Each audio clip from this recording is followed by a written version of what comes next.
Bonjour, bienvenue dans ce deuxième cours sur l'Internet des objets du module M2103. Aujourd'hui, nous allons étudier plus précisément les protocoles de routage qui permettent de remplir le contenu des tables de routage un petit peu à la manière des panneaux de direction sur une route, afin de pouvoir orienter le trafic sur Internet en choisissant le chemin le plus adapté pour trouver à chaque fois la destination. Il existe plusieurs catégories de protocoles de routage qui ont des caractéristiques différentes, un petit peu différentes. Voilà, il existe par exemple la catégorie à vecteur de distance et la catégorie à état de lien. Historiquement, le premier protocole de routage qui a été développé pour Internet se nomme RIP, Routing Information Protocol. Ce protocole est donc du type vecteur de distance. Qu'est-ce que signifie vecteur de distance? Vecteur de distance signifie qu'il y a un tableau de nombres. Ces nombres représentent des distances. C'est ça qui va permettre d'identifier un chemin plus court par rapport à un chemin plus long. Cet algorithme, ou ce type d'algorithme, a été développé par deux chercheurs américains, Bellman et Ford, qui ont donné leur nom à ce type d'algorithme. Au départ, évidemment, en 1957, lorsque cet algorithme a été créé, Internet n'existe pas encore. Ce type d'algorithme n'a donc pas été conçu au départ pour remplir les tables de routage dans un réseau Internet, mais plutôt pour trouver les chemins les plus courts dans un graphe, avec une logique derrière qui est plutôt de trouver les chemins les plus courts sur un réseau routier. L'algorithme a été décliné en version centralisée et en version distribuée. Bien entendu, c'est la version distribuée qui est utilisée aujourd'hui dans les routeurs, puisque chaque routeur doit calculer sa propre table de routage. Il ne dépend d'aucun équipement sur Internet. En fait, il reçoit des messages, c'est-à-dire des informations qui lui permettent d'identifier des plages d'adresses IP localisées à proximité ou un peu plus loin. Et à la réception de ces informations, l'algorithme calcule en local pour identifier les ports de retransmission pour renvoyer vers les bons destinataires en utilisant le chemin le plus performant.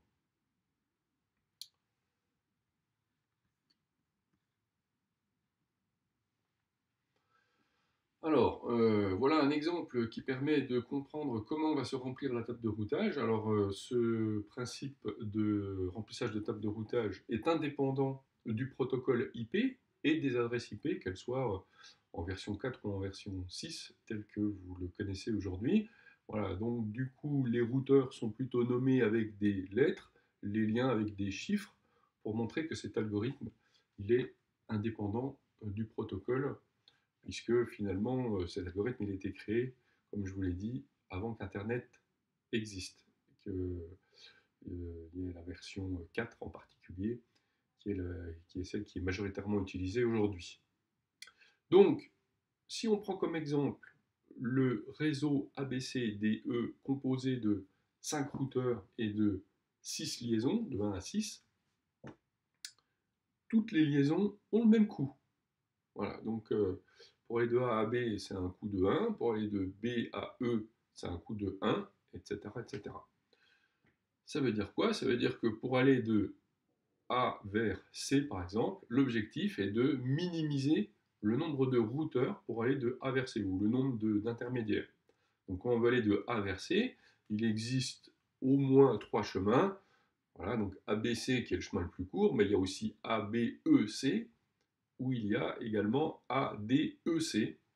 Voilà, on peut même imaginer ADEBC, voilà, et ça fait un chemin tout en zigzag. Donc évidemment, parmi ces solutions qui vont être identifiées par les routeurs, ben, il va falloir va falloir sélectionner celui qui est le plus court, le plus rapide, le plus efficace.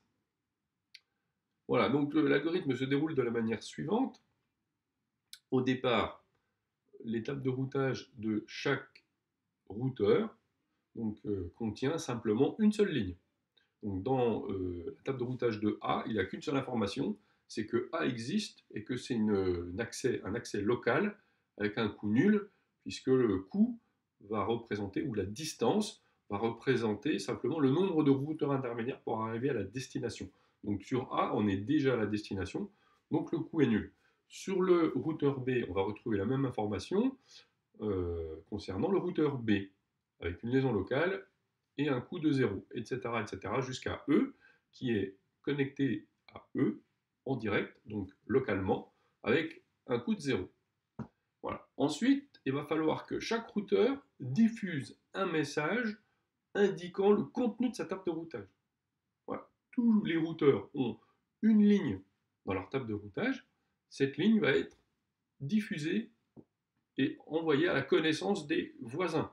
Pas de tout le réseau, mais simplement des voisins. Donc, quand A va émettre un message où il va indiquer son vecteur de distance, c'est-à-dire, lui, pour l'instant, il va envoyer un vecteur de dimension 1, puisqu'il n'y a qu'une seule ligne dans sa table de routage, il va indiquer qu'il connaît A et qu'il est à une distance 0 ou un coût nul de cette destination, puisque cette destination, c'est lui-même. L'algorithme va donc se dérouler et on va pouvoir constater que B et D, qui sont les deux voisins de A, vont recevoir ce message. Ce message doit être pris en compte et doit être intégré dans la table de routage si il y a besoin. Là, dans les tables de routage, A n'existe pas ni dans la table de routage de B, ni dans la table de routage de D. Donc il est inutile de comparer deux chemins pour savoir lequel est le plus court. C'est le seul qui est identifié pour l'instant. Donc, on l'ajoute. Les tables de routage, à présent, font deux lignes. Dans la table de routage de B, on a deux destinations, A et B. Dans D, on a A et D. Voilà. On voit que, pour l'instant, les tables de routage ne se remplissent en fonction des échanges de messages et qu'on n'est pas arrivé à identifier encore tous les éléments du réseau, c'est-à-dire tous les routeurs, toutes les lettres. Hein, mais il va falloir qu'il y ait plusieurs échanges pour que ça puisse se faire. Voilà, supposons qu'à présent, le routeur B va envoyer son vecteur de distance, c'est-à-dire il va envoyer sa table de routage à ses voisins, eh bien, il va envoyer un vecteur de deux chiffres, de deux lignes si vous voulez, voilà, indiquant qu'il y a la destination A qui a une distance de 1 et la destination B qui a une distance de 0. Évidemment, il va falloir incrémenter la valeur qui est reçue de A puisque on vient s'ajouter comme intermédiaire à la route qui est proposée pour aller vers la destination A. Voilà. Et puis, ainsi de suite, les messages vont s'échanger dans tout le réseau entre tous les voisins et chaque message qui est reçu d'un voisin est renvoyé vers tous les autres voisins. Et de cette manière-là, au bout d'un certain nombre d'échanges, tout le réseau est reconnu, donc tous les routeurs sont identifiés dans les tables de routage, de A jusqu'à E, et puis si plusieurs chemins sont identifiés pour aller d'une source vers une destination, bah, à ce moment-là, c'est la colonne coût qui va identifier la ligne qui sera préservée, qui sera conservée. On voit que dans l'étape de routage, là de A et de E, qui sont arrivés à converger, c'est-à-dire arriver à être remplis complètement, donc on voit qu'on a bien les 5 destinations, A, B, C, D, E, et on voit à chaque fois le numéro du lien qui permet d'acheminer le trafic par la distance la plus courte, donc avec le coût le plus faible. Donc on voit que BCE, par exemple, dans la table de routage de A, c'est à une distance de 1, pardon, c'est sur le lien 1. Donc on voit ici qu'effectivement, ABCE, voilà, le plus court, c'est de passer par 1. Alors évidemment, pour E par exemple, il y avait aussi cette possibilité-là, mais quand il y a un coût identique, en fait, c'est le message le plus anciennement reçu qui va être concerné.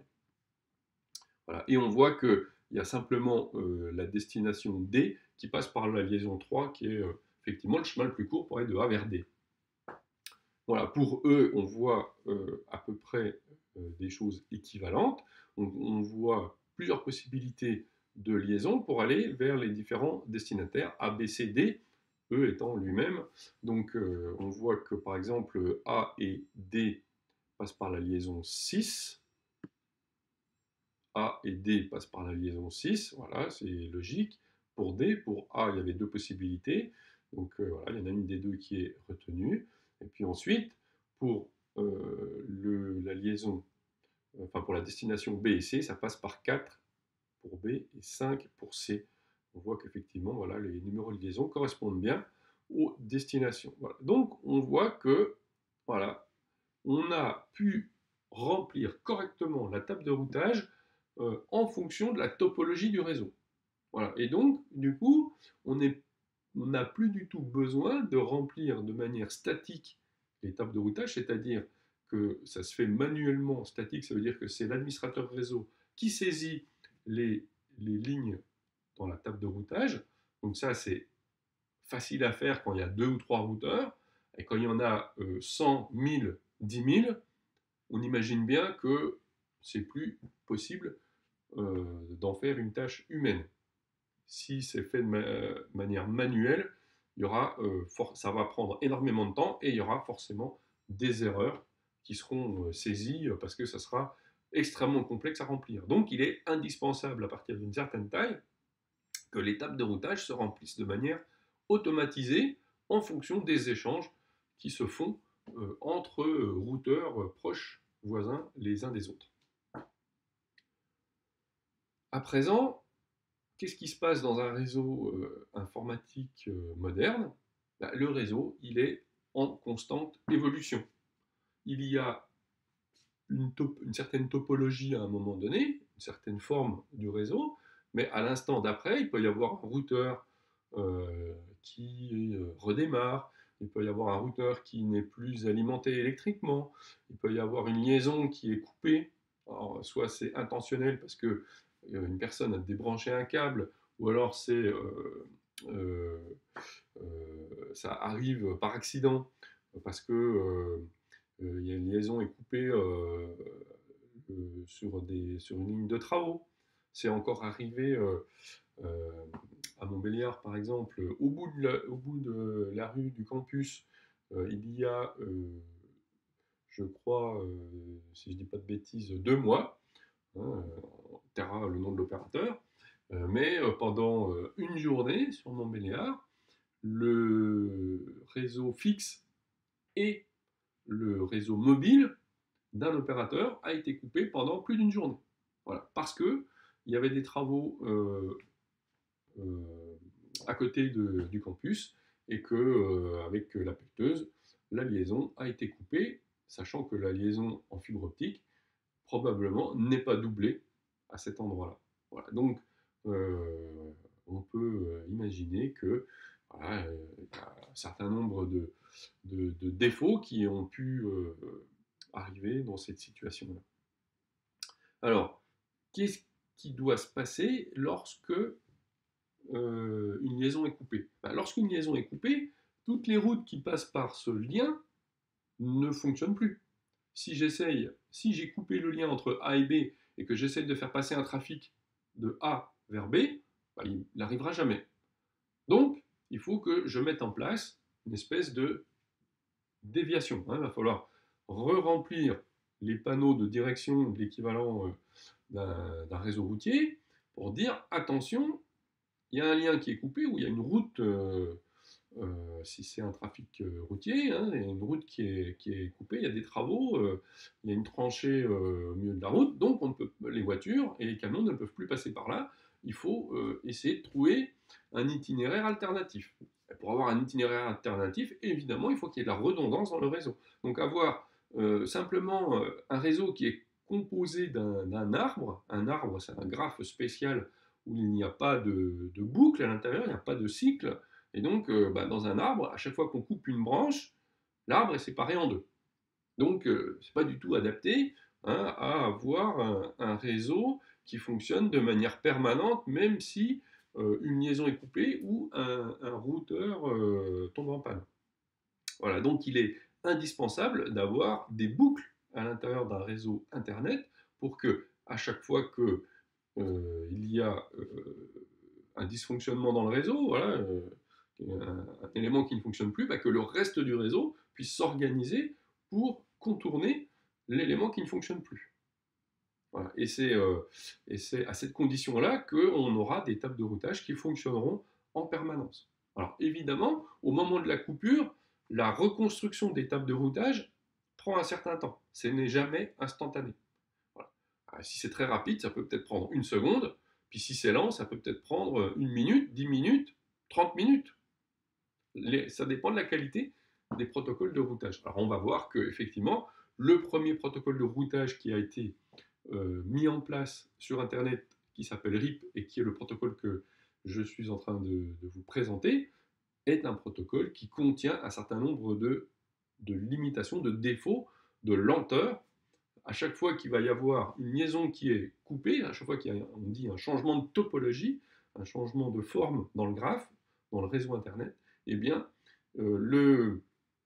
la, les tables de routage doivent être reconstruites pour reprendre en compte une nouvelle situation, et cela prend un petit peu de temps, parfois prend beaucoup de temps avec ce protocole en fonction de l'ordre d'échange des messages.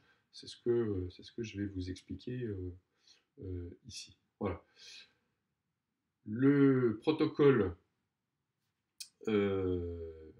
RIP, voilà, donc va pouvoir prendre en compte une coupure, et je vais vous montrer, voilà, on va dérouler l'algorithme pour voir comment se passe une détection de coupure et une réorganisation du contenu des tables de routage pour prendre ça en compte.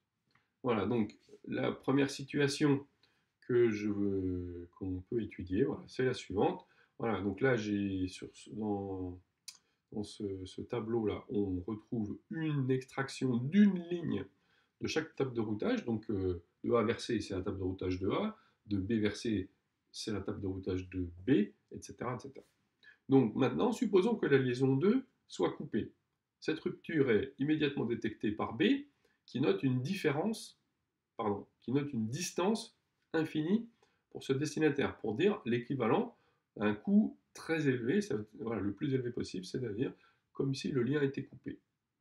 Voilà, donc on voit ici que le lien entre B et C s'appelle bien 2, et c'est celui-ci qu'on vous propose d'étudier en scénario pour comprendre le déroulement de l'algorithme.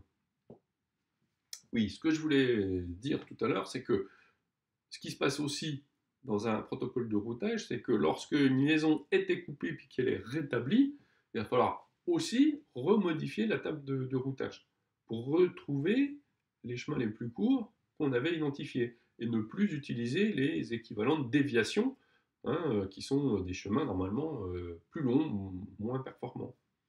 Voilà, donc un protocole de routage fait trois choses en gros. Voilà, il s'initialise au démarrage du routeur pour que la table de routage puisse se remplir complètement. C'est pour prendre en compte la topologie du réseau dans son environnement local.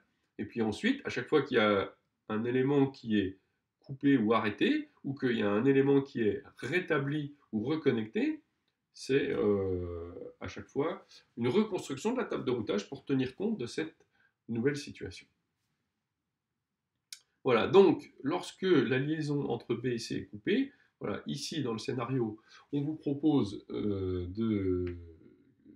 d'identifier que c'est le routeur B qui va détecter en premier que la liaison est coupée et que C ne se n'est pas encore rendu compte de la coupure de la liaison. Donc ce qui va se passer est la chose suivante, ben, à ce moment-là, c'est A qui va envoyer, supposons que ce soit le tour de A d'envoyer sa table de routage, et la table de routage, elle est envoyée de manière périodique, c'est-à-dire que voilà, le protocole RIP c'est 30 secondes par exemple, voilà, toutes les 30 secondes, toutes les minutes, ou toutes les 10 secondes, voilà, c'est un paramètre à définir. Pour le protocole RIP c'est 30, et bien la table la table de routage d'un routeur est entièrement diffusée euh, à son voisinage. Et donc on voit que la table de routage de A, elle a convergé cette fois-ci, puisque le vecteur il contient à la fois la destination A, B, C, D et E. Tout le monde, tous les routeurs sont identifiés, donc la table de routage est complète, voilà, l'algorithme s'est déroulé correctement jusqu'à la fin, et bah, le contenu de la table de routage de A, voilà, c'est de dire que A est à une distance 0 de A, de lui-même, et qu'il a une distance 1 de B et D, et une distance 2 de C et E. Et ça, cette information-là, elle va être reçue par exemple ici par B, qui va croire qu'il y a une liaison entre A et C via, enfin, qu'il y a un chemin, pardon, entre A et C via un autre intermédiaire qui n'est pas B. Donc, du coup, il se dit, bah, maintenant, pour aller joindre C, je peux passer par A. Sauf que A était en train d'annoncer le chemin qui passait par B. Voilà, mais B ne peut pas le savoir, puisque, en fait, sont annoncés dans les tables de routage non pas la liste des intermédiaires, mais uniquement le nombre d'intermédiaires pour aller jusqu'à la destination. Ce qui fait qu'il y a une information manquante, c'était que ça passait par B, et que finalement, la liaison de B à C, comme elle n'existe plus, bah, le chemin de A à C qui passe par B n'est plus opérationnel. Mais par contre, A ne le savait pas. Mais comme c'était son tour d'envoyer sa table de routage, il l'a envoyé, et du coup, il a induit en erreur le routeur B en lui faisant croire qu'il y avait une alternative à la liaison coupée. Voilà. Dans ce cas de figure-là, qui est un cas particulier, qui s'appelle l'effet rebond, c'est ça, si l'étape de routage reste en l'état, lorsque A va vouloir envoyer un message vers C, il va l'envoyer à B. Et B va ensuite l'envoyer à A. Et ça va recommencer. Il y a une boucle qui vient de se produire parce que les étapes de routage ne se sont pas remplies correctement à un instant donné. Alors évidemment, cette situation, elle est, comme on dit précisément, elle est transitoire, c'est-à-dire qu'elle est temporaire. En fait, les étapes de routage, si on laisse l'algorithme se dérouler jusqu'à la fin, finiront par reconverger vers un acheminement correct. Mais là, sur ce cas particulier-là, on se rend compte que l'algorithme, parfois, peut se retrouver dans une situation inefficace. Voilà. Les étapes de routage sont mal remplies. Mais c'est parce que vous voyez que chaque routeur gère le remplissage de sa propre table de routage et qu'il ne fait pas d'ingérence, entre guillemets, hein, sur les autres routeurs. Il n'intervient pas sur la manière dont est remplie la table de routage. Il ne fait que d'envoyer des informations, et si elles sont prises en compte, eh bien, par le routeur voisin, eh bien, voilà, ça lui permet de remplir sa propre table de routage, mais en aucun cas, un routeur remplit la table de routage d'un voisin. C'est pour ça que c'est complètement séparé, c'est complètement indépendant, et qu'on appelle ça un algorithme distribué. Voilà. Ce qui fait que s'il y a chacun est maître du remplissage de sa table de routage, il faut veiller à ce que ce soit du coup bien synchronisé pour que tout le monde puisse indiquer les bonnes destinations. Mais voilà, au moment où il y a une coupure, où il y a un lien qui se rétablit, ou un routeur qui s'arrête, un routeur qui redémarre, voilà, il peut y avoir un petit temps limité pendant lequel le trafic n'arrive plus à destination, malgré qu'il y ait un chemin réel entre une source et une destination. Voilà. C'est ça l'effet rebond qui peut arriver avec le protocole RIP. Hein, mais ça arrive que sur certains cas particuliers, ça n'arrive pas systématiquement. Il y a des fois où l'algorithme, il retombe en fonction de l'ordre d'échange des messages, ça peut se remettre à jour dans le bon ordre, plutôt que dans le cas particulier que je viens de vous présenter, qui s'appelle l'effet rebond. L'effet rebond, parce qu'il y a un effet ping-pong entre les paquets qui circulent entre A et B, lorsqu'il veut aller vers la destination C, tout cela évidemment temporairement, hein, de manière transitoire, le temps que les tables de routage reconvergent correctement vers des contenus cohérents. Et ça finira par arriver, bien entendu. Voilà, un autre phénomène qui peut arriver avec le protocole RIP ou ces protocoles donc, à vecteur de distance, comme on dit, c'est qu'il y a un comptage potentiellement qui peut se faire à l'infini. Donc, l'illustration est la suivante. La liaison 1 est coupée entre A et B, puis la liaison 6 est coupée entre D et E. Et qu'est-ce qu'il va se passer? Eh bien, lorsque D va détecter qu'il y a une coupure entre D et E, il va mettre ses coups à l'infini sur B, C et E. Mais, encore une fois, un routeur qui n'est pas au courant que le lien D-E est coupé va annoncer le contenu de sa table de routage avant l'autre, et du coup, il va influencer le remplissage de la table de routage, puisque, en fait, A va lui annoncer des chemins à 2 et 3 sauts pour aller vers les destinations B, E, C. Donc du coup, D va faire la modification en se disant A a un chemin alternatif qui est meilleur que le mien où j'ai mis infini parce que évidemment l'objectif de cette valeur infinie c'est de se dire bah, si jamais il y a un chemin plus court plus court que cette liaison qui est coupée, eh bien je vais pouvoir la mettre à jour.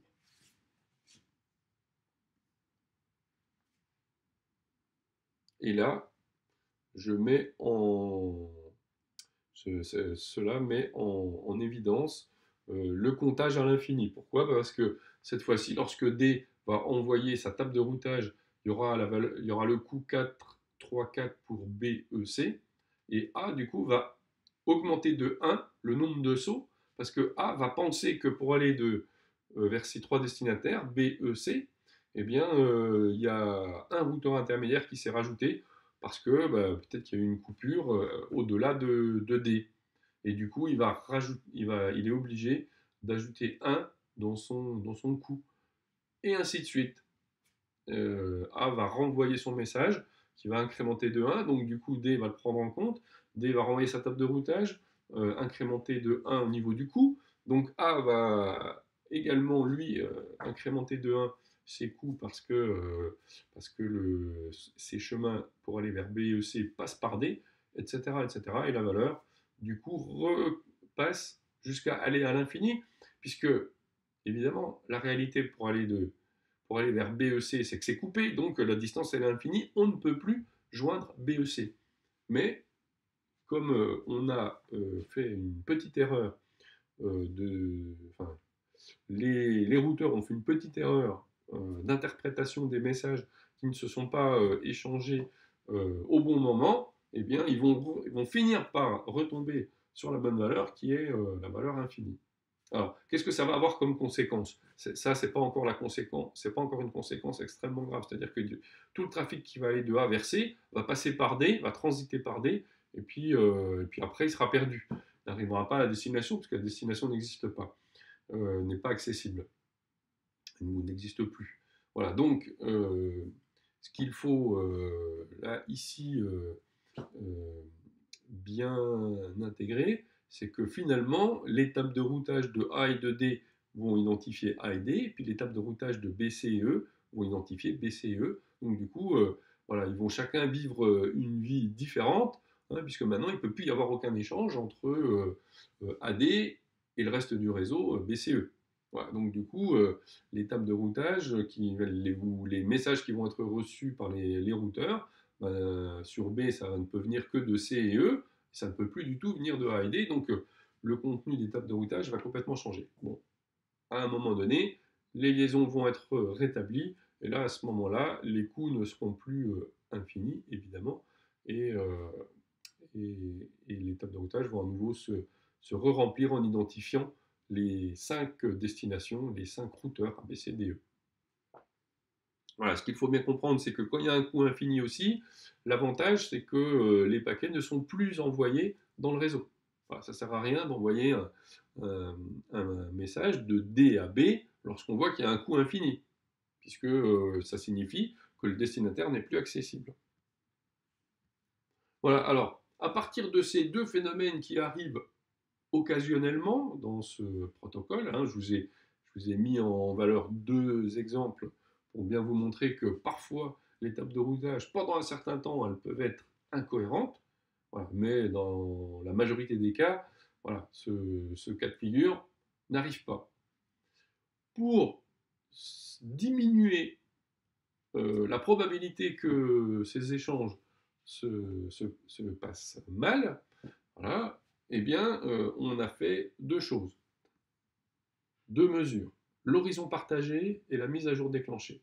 Mais ces 2 mesures, ni l'une ni l'autre, ne suppriment de manière définitive les 2 phénomènes qui sont décrits. En fait, grâce à ça, ça arrive beaucoup plus rarement. Donc je vais vous expliquer, la mise à jour déclenchée, c'est quoi? Je viens de vous expliquer que en fait, les routeurs doivent envoyer leur table de routage toutes les 30 secondes. Donc dans la première version du protocole de routage, les tables de routage étaient envoyées de manière périodique toutes les 30 secondes, quoi qu'il arrive. Mais je viens de vous mettre en valeur que à chaque fois qu'il y a une liaison qui est coupée ou rétablie, il faudrait que le routeur qui détecte l'information n'attende pas la fin des 30 secondes. Il faut qu'immédiatement, il puisse envoyer cette information, cette nouvelle information, c'est une information beaucoup plus à jour que ce qu'il y a sur tous les autres routeurs concernant le lien mis en défaut. Eh bien, il va falloir qu'il n'attende pas la période des 30 secondes, mais qu'il envoie immédiatement cette nouvelle information pour qu'elle puisse se propager le plus vite possible dans toutes les tables de routage de tous les routeurs du réseau. Si cela est possible, évidemment, parce que si le réseau est coupé en deux, évidemment, ça ne sera pas possible, mais ça sera le routeur qui se trouve de l'autre côté de la liaison coupée qui aura la charge de diffuser cette information dans le réseau. Voilà, ça c'est la mise à jour déclenchée. Donc ça veut dire, à chaque fois qu'il y a une coupure ou un lien qui est rétabli, eh bien, il faut immédiatement que le routeur renvoie sa table de routage dans le réseau pour pouvoir informer de cette nouvelle situation sans attendre la fin de la période de 30 secondes. Voilà. Et puis l'horizon partagé, c'est un élément un peu plus compliqué, mais pas assez difficile que cela à comprendre. En fait, au lieu d'envoyer toute la table de routage, en fait, on va en envoyer qu'une partie. Parce qu'il y a une partie qui ne sert à rien. C'est-à-dire que lorsque vous avez un chemin qui va de A vers C, supposons que tous les liens sont rétablis, sont fonctionnels. Donc pour aller de A vers C, il faut passer par B. Eh bien, tous les destinataires C et E de la table de routage de A, ça ne sert à rien de les envoyer à B, puisque de toute façon, ça passe par B. Si on renvoie cette information à B, ça veut dire que potentiellement, il peut y avoir un chemin plus court qui passe 2 fois par B. C'est stupide, ça ne sert à rien. D'accord? Donc une boucle ne peut pas faire un chemin plus court. Donc finalement, toutes les destinations de la table de routage de A qui passent par le lien 1, c'est-à-dire qui vont vers les destinataires B, C et E précisément, eh bien, doivent être retirées de la table de routage. Donc en fait, quand on envoie le contenu de la table de routage, c'est-à-dire le vecteur de distance précisément, en fait, avant, dans la première version, on envoyait toutes les lignes de la table de routage. Maintenant, on ne va envoyer plus que la ligne qui concerne D, puisque finalement, il y a A et D, puisque finalement, tout ce qui passe 2 fois par la liaison 1, ça ne sert à rien. A l'inverse, pour envoyer la table de routage de A vers D, cette fois-ci, on va appliquer un filtre différent. On va renvoyer les informations qui proviennent de B, C, E et A, mais par contre, on ne va pas renvoyer l'information de D à D, ça ne sert à rien, parce que quand D veut communiquer avec D, il ne passera pas par A. Donc, cette information de renvoyer la ligne spécifique qui concerne D de A vers D ne sert à rien. Voilà, donc là, voilà, on a fait une sélection, un filtrage pour ne pas envoyer toutes les tables de routage, mais que celles qui sont susceptibles d'améliorer les chemins. Quand on a des lignes dans la table de routage dont on a, avant même de l'envoyer, la garantie qu'elles n'amélioreront pas, puisque finalement, si elle est prise en compte par la destination, ça ne va simplement potentiellement que pouvoir créer une boucle, ça ne sert à rien. Voilà, donc c'est ça la fonction d'horizon partagé. Donc c'est une réduction de la table de routage en fonction du voisin avec lequel on est en train de communiquer. Voilà, et grâce à ces 2 choses-là, on va pouvoir limiter les cas de figure. Ça va arriver beaucoup plus rarement, ces deux cas de figure voilà, qui sont potentiellement inefficaces à l'intérieur du réseau. Les boucles avec l'horizon partagé, on va empêcher les boucles de 2. Mais par contre, les boucles de 3, 4, 5 pourront arriver. Hein, mais voilà, ça arrivera quand même beaucoup, beaucoup moins souvent. Alors, si on fait le bilan du protocole de routage RIP, c'est-à-dire des protocoles de type vecteur de distance, eh bien en fait ils sont simples à mettre en œuvre. Hein. On a vu que remplir la table de routage, c'est une ligne de commande qu'il faut faire saisir de manière automatisée dans un processus, dans un programme. Donc ça, c'est relativement simple. Et puis, le contenu des messages qui sont échangés sont relativement simples. Je récupère les informations qui sont déjà dans ma table de routage, je les transforme pour en faire un message qui sont envoyés aux voisins. Voilà. Donc, soit il y a tout le contenu de la table de routage et du coup, il n'y a pas d'horizon partagé, ou alors c'est une version du protocole de routage un petit peu améliorée où on intègre l'horizon partagé et donc en fait on va faire un petit filtrage sur la table de routage et ne pas renvoyer des chemins qui potentiellement pourraient passer deux fois par le même endroit. Voilà, ça c'est les avantages hein, du protocole RIP, donc simple à mettre en œuvre, message simple à construire, voilà, donc simplicité, voilà. En gros c'est la simplicité, mais en contrepartie il y a de temps en temps des petites périodes où il peut y avoir des tables de routage qui sont temporairement pas complètement remplies correctement. Alors, les défauts. Toujours possible de construire des boucles dans un réseau. Je vous l'ai dit, les tables de routage peuvent converger lentement. Oui, parce qu'il y a ce fameux comptage à l'infini qui peut arriver occasionnellement. Et donc, l'algorithme est bien adapté à une topologie fixe qui donc a un état extrêmement stable. Mais par contre, l'algorithme est moins bien adapté à chaque fois qu'il y a une rupture de liaison ou il y a une liaison qui est rétablie. Voilà, c'est le moment où l'algorithme peut parfois être mis en défaut. Alors, pour vous donner un ordre de grandeur, hein, le protocole RIP peut mettre de 5 secondes, par exemple, à 180 secondes pour reconstruire des tables de routage cohérentes pour l'ensemble de ces routeurs. Voilà, donc, c'est clairement, voilà, dans certaines situations, quelque chose d'assez désagréable. 180 secondes, voilà, ça fait autour de 180 secondes, voilà, on est dans les 3 minutes, 4 minutes, 5 minutes parfois pour remplir la table de routage. Alors, quelle est la taille d'un réseau RIP? Alors, le protocole RIP, c'est un protocole, et les vecteurs de distance sont souvent dans cette catégorie-là, mais pas uniquement, mais quand c'est utilisé à l'intérieur d'un réseau d'entreprise, eh bien, voilà, c'est en fonction de la taille. Si c'est une petite société, il y aura peut-être 2, 3, 5, 6 routeurs. Voilà, donc là, quel que soit le protocole de routage, on observera à peu près la même efficacité. Mais à partir d'une cinquantaine, une centaine de routeurs, le protocole RIP commence à potentiellement montrer un petit peu ses limites. Donc aujourd'hui, évidemment, on a des protocoles de routage de génération plus récente que l'on va essayer de privilégier pour pouvoir être plus performant dans la gestion des grands réseaux. Un grand réseau, voilà, si on prend un réseau d'opérateurs, si je prends Orange par exemple, voilà, Orange au niveau national, il a peut-être, je ne sais pas, 5 000, 10 000, 30 000 routeurs. C'est plus de l'ordre de là quelques dizaines. Hein, et donc, évidemment, tous ces opérateurs de réseaux Internet ont des réseaux extrêmement étendus, vastes, à l'échelle d'un pays. Et donc, il y a énormément de routeurs qui sont déployés. Et le protocole de routage qui est mis en œuvre, il faut être extrêmement vigilant pour que ça converge rapidement. Le protocole RIP, par exemple, au-delà d'une centaine, je ne suis même pas sûr qu'il arrive à converger. tellement il est lent. Voilà. Il y en a d'autres qui sont plus récents, qui, s'ils ne sont pas bien mis en, en- en paramétrage, provoqueront euh,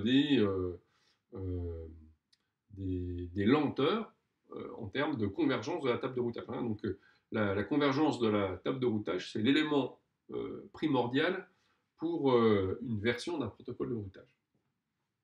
Voilà, donc le principe que je vous ai décrit pour tous les euh, protocoles qui s'inspirent de l'algorithme de Bellman-Ford et donc que l'on appelle des vecteurs de distance, eh bien en fait, il y en a eu énormément de versions. Alors vous comprenez bien que depuis la fin des années 70 jusqu'à aujourd'hui, bah, ça fait 50 ans qu'on essaye de proposer des protocoles de routage qui sont plus performants d'année en année. Et donc, voilà, le protocole RIP, le protocole de routage RIP, il a été utilisé pour divers réseaux, par exemple le réseau de Xerox, le réseau d'Apple, le réseau Novell Network, IPX, voilà, etc., etc. Il y a eu beaucoup de déclinaisons du protocole RIP pour gérer des espaces d'adressage de niveau 3.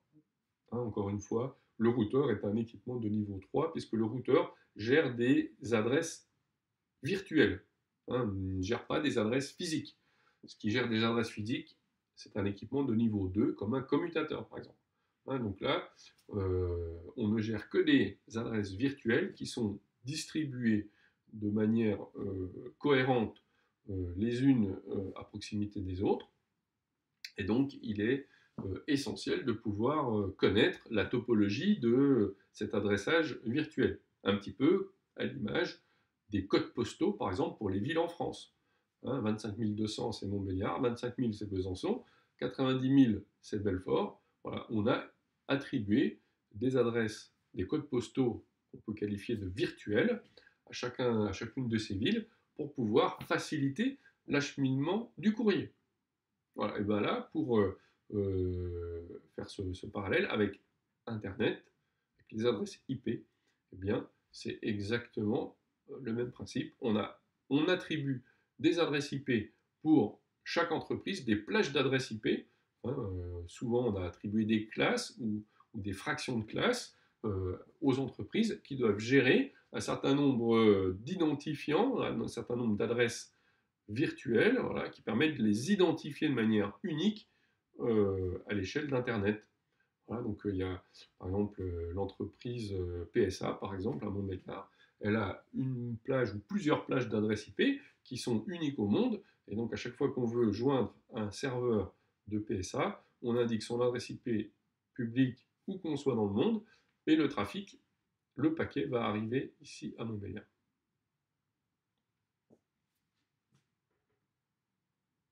Voilà, alors, encore une fois, le protocole RIP a été défini pour le protocole IP, TCP/IP, hein, en 1988 sous la forme d'un document normatif hein, qui s'appelle RFC 1058, RFC Request for Comment.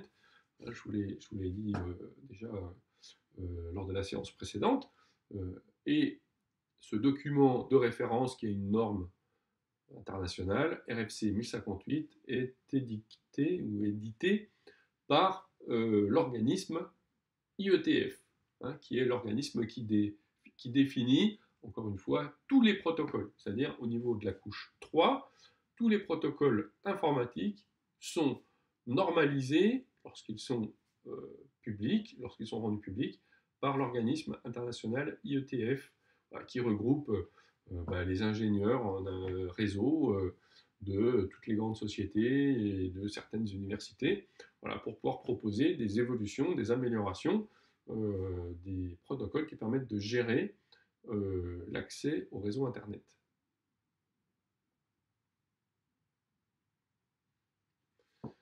Alors, donc, tout ça pour dire que il est essentiel que le protocole de routage soit défini dans une norme. S'il n'est pas défini dans une norme, comment est-ce qu'on peut faire dialoguer un routeur de la marque Cisco avec un routeur de la marque HP? Pas possible. si c'est un protocole propriétaire, on ne peut pas l'envisager. Donc il est indispensable que tous les fabricants s'appuient sur le même document de référence pour pouvoir construire les messages en mettant chaque information au bon endroit dans les paquets pour que ça puisse être interprété correctement. Il existe des protocoles propriétaires, je vous l'ai dit, je crois, lors de la dernière séance. IGRP et EIGRP sont deux protocoles qui ne sont pas normalisés sous la forme d'un document de référence, une RFC. C'est un protocole propriétaire du fabricant Cisco. Donc, quand vous activez ce protocole de routage-là, vous êtes obligé d'acheter tout le temps des routeurs Cisco, quelle que soit l'extension que vous allez réaliser. Donc ça, c'est un élément qui est un petit peu pénalisant. Donc, il est fortement conseillé d'utiliser un protocole de routage normalisé. Si je dis l'inverse, il est fortement déconseillé d'utiliser un protocole propriétaire. C'est évident, ça crée des contraintes dans l'extension du réseau, dans les réparations du réseau. Voilà, ce n'est pas avantageux. Alors les protocoles IGRP et EIGRP sont aussi des protocoles dans la catégorie vecteur de distance, comme le protocole RIP, mais ils sont propriétaires. Alors si on regarde plus précisément le contenu de la table, le contenu du paquet qui est échangé dans le protocole RIP, on voit qu'il y a 5 colonnes dans ce message qui est échangé, avec une colonne qui représente le numéro du réseau, c'est-à-dire la destination. Ensuite, on a l'adresse IP du routeur suivant. Ensuite, on a le nombre de routeurs intermédiaires pour aller jusqu'à la destination.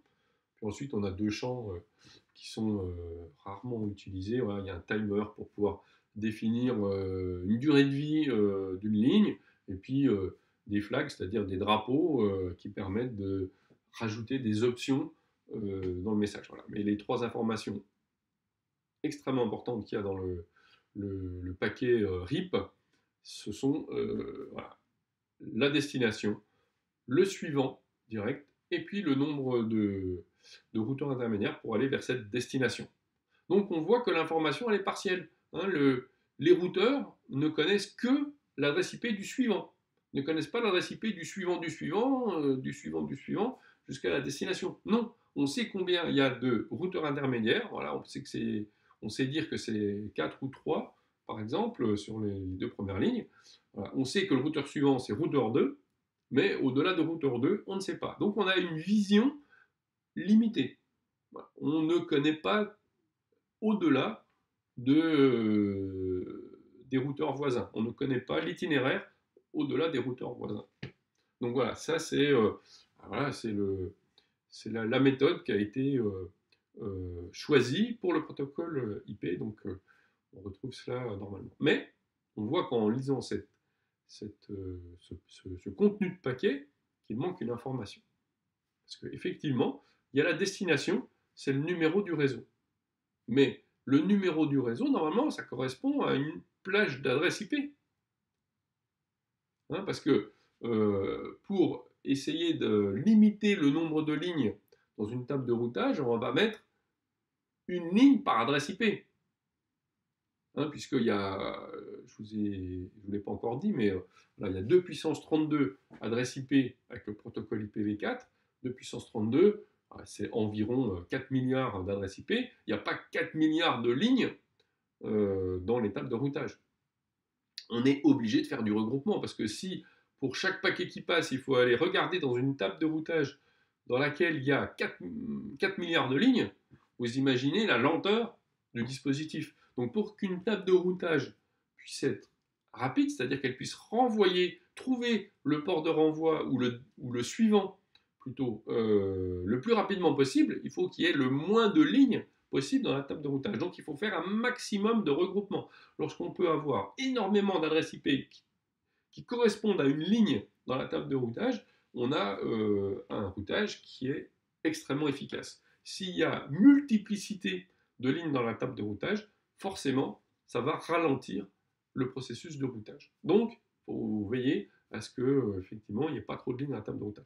Donc, en fait, quand il y a marqué destination, le numéro du réseau, il manque une information. Parce que finalement, à chaque fois, on a des plages d'adresse IP. Une plage d'adresse IP, c'est précisément en mathématiques un intervalle. Dans un intervalle, il y a la valeur la plus petite, la valeur la plus grande. On dit souvent la borne gauche et la borne droite de l'intervalle. Ici, on nous donne le numéro du réseau de destination. Ça veut dire quoi? Ça veut dire qu'on nous donne la valeur la plus petite, ou la borne gauche de l'intervalle. Ah oui, mais c'est quoi la borne droite? C'est quoi la valeur la plus grande dans cet intervalle? Elle n'est pas indiquée. Il manque une information extrêmement importante dans le protocole RIP en version 1.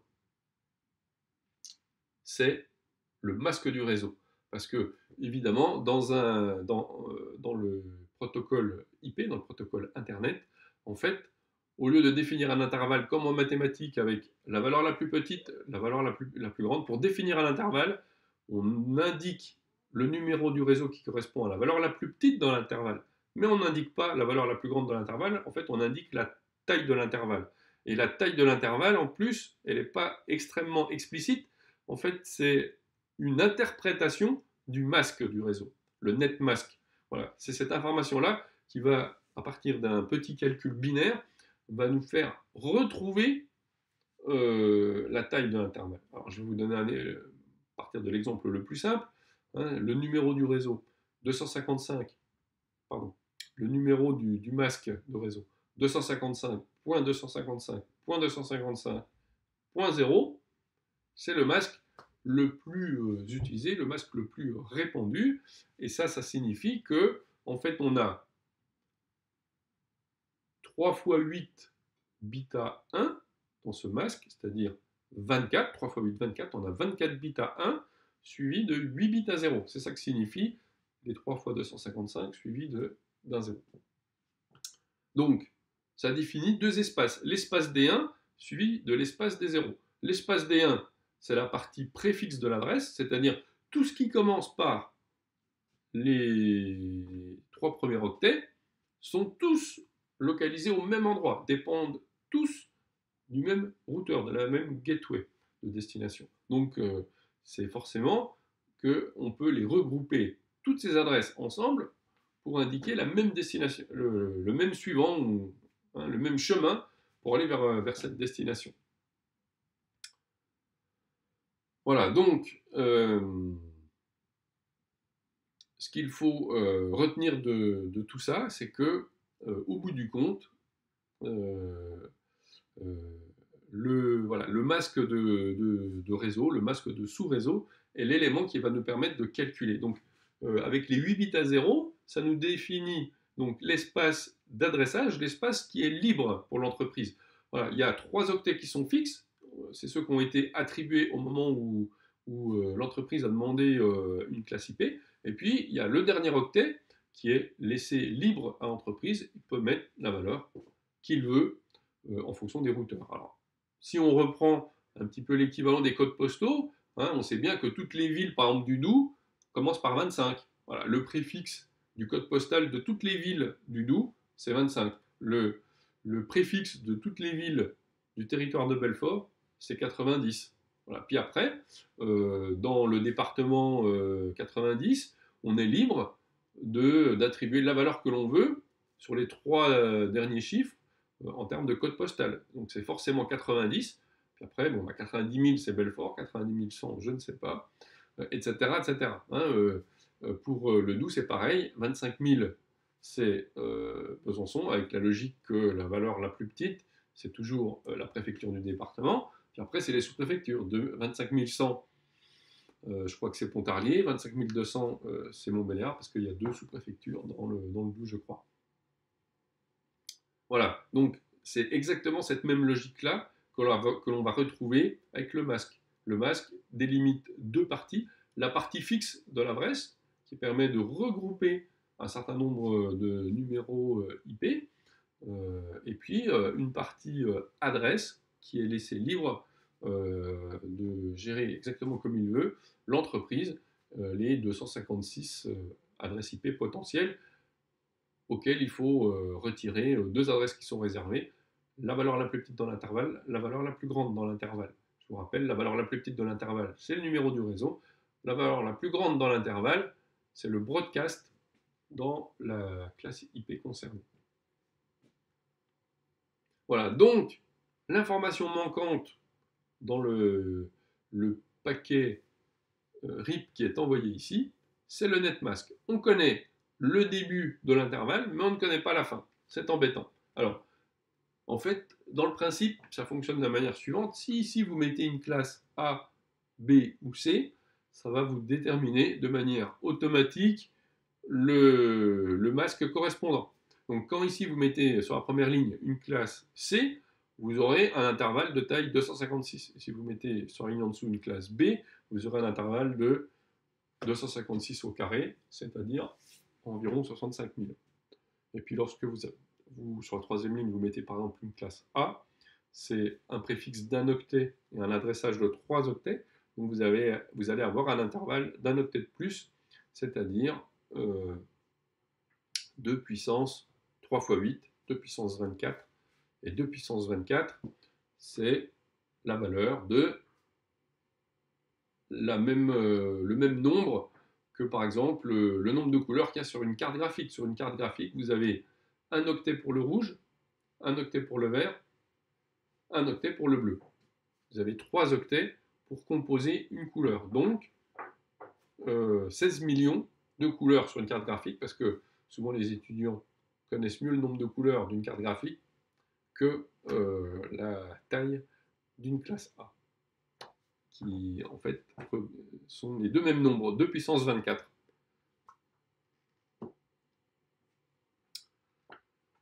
Alors, bien entendu, il faut faire attention, dans un réseau Internet, les paquets sont de taille limitée. On ne peut pas envoyer des paquets de plus que 1500. Pourquoi? Parce que le réseau est partagé par plusieurs applications, plusieurs ordinateurs, plusieurs switches, plusieurs routeurs. Et il faut faire attention qu'il n'y ait pas une application d'un équipement qui utilise trop longtemps la ressource réseau. Donc, du coup, on limite volontairement la taille des paquets à environ 1500 octets. Donc, on n'a pas le droit de faire des paquets de plus que 1500 octets. Sinon, ça signifie qu'il y a une application qui devient prioritaire par rapport aux autres pendant un temps relativement important. Donc, pour pouvoir bien partager le réseau, il faut que les temps d'utilisation du réseau soient suffisamment courts pour qu'on puisse avoir beaucoup d'applications qui partagent simultanément l'accès au réseau. Donc, de la même manière, le protocole RIP il ne doit pas utiliser tout le réseau, puisque c'est un protocole de signalisation, ce n'est pas un protocole d'envoi de données, d'envoi d'informations d'utilisateurs. Donc, en fait, il faut faire attention que cette signalisation puisse quand même permettre d'échanger des données, parce qu'au bout du compte, un réseau, c'est fait pour échanger des données, c'est pas fait pour que remplir des tables de routage. Donc, il faut absolument que les messages RIP soient de taille limitée. Donc, il n'y a que 25 lignes d'une table de routage qui sont envoyées à la fois dans un paquet IP, voilà, pour que ça ne dépasse pas une certaine taille. Et puis, si jamais dans votre table de routage, il y a 75 lignes, ben, il faudra envoyer 3 paquets RIP voilà, pour à chaque fois, entre l'envoi de 2 paquets, pouvoir libérer un petit peu et partager l'accès au réseau avec d'autres applications. Voilà, donc on voit que au niveau d'Internet, je vais vous le dire tout de suite, voilà, au niveau d'Internet, il y a environ, maintenant on est arrivé à 700, 800 000 lignes dans la table de routage des routeurs de cœur de réseau. Donc 800 000 divisé par 25, vous imaginez le nombre de paquets qu'il faut envoyer toutes les 30 secondes. Donc le protocole RIP n'est pas éligible au routage global. RIP ne peut fonctionner que pour des petites structures, donc à l'intérieur de petites entreprises. Voilà. Et puis même aujourd'hui, le protocole RIP, il est déconseillé à l'installation dans un réseau de taille supérieure à 10-20. Donc, bien entendu, le protocole RIP, on vous l'explique parce que c'est un protocole simple pour essayer de comprendre les concepts et les objectifs d'un protocole de routage. Voilà. Mais au bout du compte, on va plutôt utiliser de nouvelles versions de protocole de routage pour pour voilà, pour, votre travail. Vous ne travaillerez normalement pas avec le protocole RIP, mais il est important de connaître le fonctionnement de RIP, de connaître les limitations du protocole RIP pour bien comprendre pourquoi il y a des protocoles de routage de nouvelle génération qui permettent de faire des choses plus performantes et dans quelles situations elles peuvent faire des choses plus performantes. Voilà, ici, je ne vais pas vous reprendre l'exemple dans le détail, mais voilà, là, je crois que on illustre le comptage, non, le ping-pong, pardon, l'effet rebond, et puis ici, le comptage à l'infini, voilà, qui est illustré. Alors, remettons-nous dans le contexte de l'époque, hein, on voit que la logique du protocole RIP, c'est de considérer que les liaisons sont toutes équivalentes les unes par rapport aux autres et que pour calculer le chemin le plus court d'une source vers une destination, c'est de limiter le nombre de routeurs le long du parcours. Mais au bout du compte, est-ce que c'est ça qui va permettre d'avoir le maximum de débit?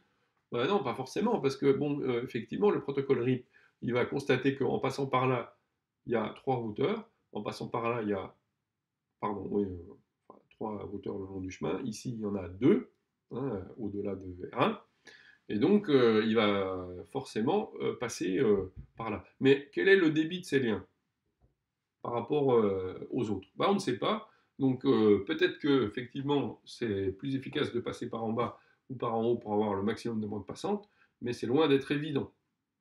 Alors, si on se replace dans le contexte de l'époque, à l'époque, il n'y a pas de liaison haut débit, il n'y a que des liaisons très lentes. Et puis, il n'y en a que d'une sorte. Voilà, par exemple, c'est 1 kilobit par seconde ou 10 kilobits par seconde environ.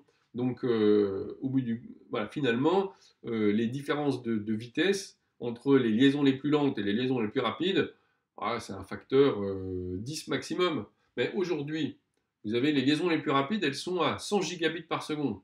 Et puis on a toujours cette historique de liaisons pas très rapides. Alors 10 kilobits par seconde, on en a sans doute plus, mais il y a encore des liaisons à 1 mégabit par seconde. La DSL, sur le débit montant par exemple, c'est 1 mégabit par seconde environ. Donc on va de 1 mégabit par seconde à 100 gigabits par seconde. Le facteur il n'est pas 10, il n'est pas 100, il n'est pas 1000, mais encore plus. Voilà, donc évidemment, c'est aujourd'hui essentiel de tenir compte de la vitesse des liens. C'est ce que ne faisait pas RIP à l'origine parce que les différences, elles n'étaient pas aussi prononcées qu'aujourd'hui. Voilà, ici un autre, voilà, un autre aspect qui est présenté, donc l'horizon partagé que je vous ai décrit tout à l'heure sur le principe général, et puis également un autre élément spécifique d'ICMP qui était à l'origine de pouvoir permettre avec un ICMP redirect de pouvoir modifier la table de routage à partir d'un message qui était envoyé à un PC. Voilà, c'est-à-dire que ici, on voit que normalement sur un réseau local, vous avez plusieurs ordinateurs et une gateway. Là, il y en a deux. Sauf que la table de routage d'un PC, contrairement au routeur, est une table de routage qui se remplit de manière statique. C'est-à-dire que l'administrateur réseau a normalement indiqué l'adresse IP, le masque du réseau et la gateway. Et ces trois informations-là permettent de construire la table de routage d'un PC. La table de routage des routeurs se remplit différemment puisque il y a un protocole de routage qui permet d'alimenter le contenu de la table de routage à partir des échanges avec les autres routeurs. Mais les PC sont remplis de manière statique. Ou alors, à partir du protocole DHCP, bien entendu. Alors, le protocole DHCP, c'est solliciter un serveur pour nous attribuer une adresse IP, un masque et une gateway. Au moins ces trois éléments-là. Il peut y en avoir d'autres, bien entendu, comme le nom l'adresse IP du DNS, par exemple, local. Voilà. Le DHCP, de toute façon, il a été configuré manuellement par l'administrateur réseau. L'administrateur réseau a dit, voilà, moi je gère la plage IP de la valeur la plus petite à la valeur la plus grande, et puis je vais pouvoir les distribuer dans mon réseau local en fonction des demandes. Voilà. Soit c'est complètement indépendant des machines, ou alors on peut aussi dire, pour une adresse MAC, je veux tout le temps délivrer la même adresse IP. Quel est l'intérêt d'avoir cette stratégie? Eh bien, tout simplement, si on délivre tout le temps la même adresse IP à une machine, ça simplifie le contrôle de sécurité. Aujourd'hui, en France, il est obligatoire de pouvoir indiquer, l'administrateur réseau, hein, c'est la tâche de l'administrateur réseau, de pouvoir indiquer le nom de l'utilisateur à partir d'une adresse IP, d'un numéro de port et d'une heure de connexion. Voilà. Si vous n'êtes pas capable de faire ça, l'entreprise peut être sanctionnée. C'est-à-dire qu'au lieu d'avoir la responsabilité d'une personne qui a fait une infraction sur Internet, voilà, en attaquant un serveur d'une autre entreprise, par exemple, hein, pour donner un exemple simple, eh bien, il va falloir que si on ne sait pas identifier l'employé concerné dans l'entreprise, ça sera le responsable de l'entreprise qui sera sanctionné. Parce qu'il y aura toujours une personne qui sera sanctionnée par défaut.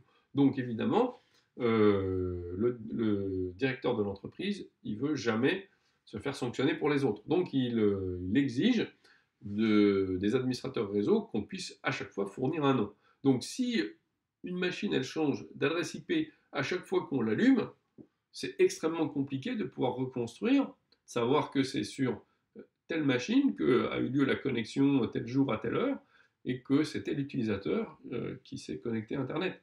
Si vous délivrez tout le temps la même adresse IP, c'est beaucoup plus facile. Vous avez un tableau qui vous dit que telle adresse IP, c'est la machine numéro 34, et puis dès qu'on vous dit que c'est telle adresse IP qui est concernée, c'est la machine 34.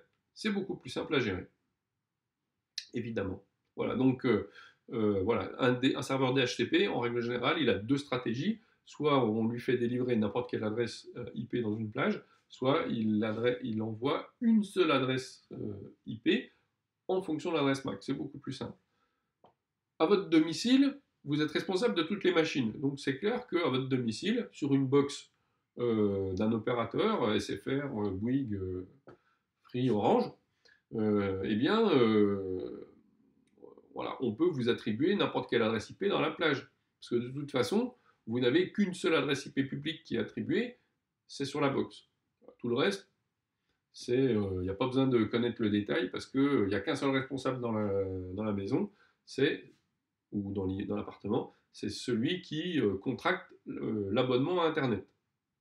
Voilà.